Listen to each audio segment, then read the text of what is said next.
Now, let's see the past exam question for that. And this question is called the Ecoma company. Now, this question, as we can say, 5 marks.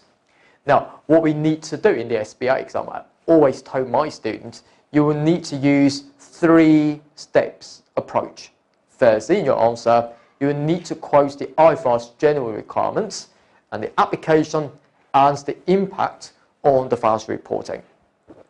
Now, we're told that the company will have to vacate its currently leased office building, and at the year end, the lease has 2 years to run, which means you need to pay the rental payment for 2 years at a rent of $600,000 per annum. The discount rate for that is the pre-tax discount rate 5%. So this means that if I have to exercise or to fulfill that contract, the cost to me will be, for now, I will need to pay $600, and in 1 year later, I would need to pay another $600. However, discounted in today's terms, which means we need to calculate the unavoidable costs in present value terms, we divide this into 1 plus the pre-tax discount rate for a power of 1. Okay, so we plot them together. In other words, now, so this means that if I were to fulfill that contract, I will need to pay a total of $1,171,049 there. Now, if I were to cancel the contract, so the full rental is still payable on cancellation. We still have to pay $1.1 million for that. Now, moving on. The head lease permits subletting, which means that even though we pay the rental payment, we don't really have to get into it. We don't really have to simply paying the rental payment and receives nothing, because we can sublet to others, sublease to another party. Now, with a rental of $400,000 payable in advance, so this means that I can get the income of 400 or 400,000, and in 1 year's time, another 400,000. Again, of course, we'll need to discount at the pre-tax discount rate for a power of 1, because that's for the next year. But because our company estimates there's only 40% probability that we can extend the sublease at the same rental for a second year, which means in year 1. So this means that we'll need to apply the best estimate for that, timing by $400 there by 40%. So which will gives us the benefit that we could get would be $0.5 million here, which means 552,381. So this means that if I were to exercise the contract, I'll have to pay 1.17 million. But with the benefit that could be net off against our unavoidable costs, so the total losses that we can suffer will be only 619,048 if I were to net off these two altogether, and this will give me that. So I will need to book or to recognize to debit expense of 619,048 and to credit the provision liability. Okay, and of course, this will increase the expense as well as the liability in my conclusion paragraph here.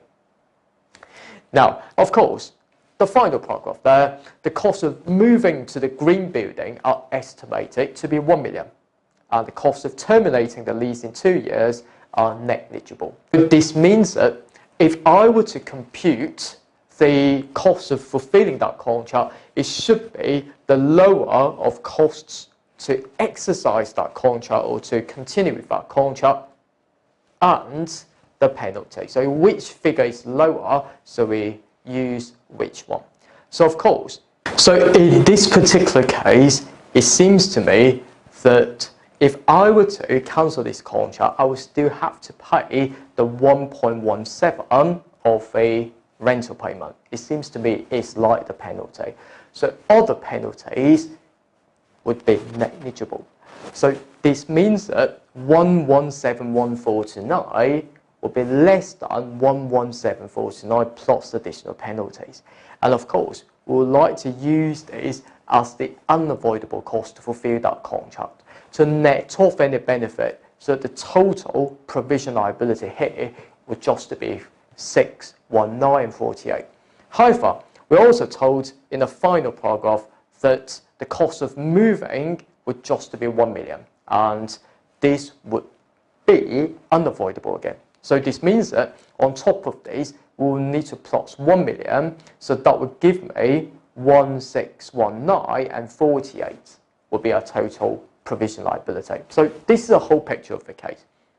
Now, if I were to pick up 5 marks out of these information, so the best way is to write 5 simple sentences. Now, splitting that into, firstly, the IAS requirement.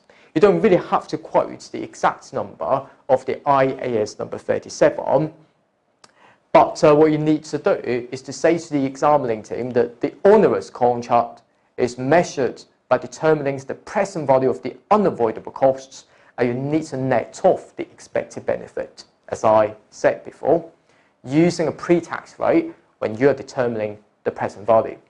And related to application, you will need to demonstrate your understanding that how much we need to pay, what will be the benefit, what will be the total provision for this particular case, and extra provision that we need to add in. So the conclusion paragraph, for example, impacting on the financial statement. So just write 5 simple sentences and you will get reasonable marks in this exam. I hope you find this section useful. Just a brief introduction of myself. My name is Steve Chen, the fellow member of ACCA and a member of ACA, and I've published 4 accounting books related to IFRS. I'm also a technical writer for ACCA AB magazine. I'm also the exam marker at the professional accountancy body. With my years of experience, I can help you pass your ACCA exams very easily. Good luck and look forward to seeing you in the future studies. APC, accounting for your future.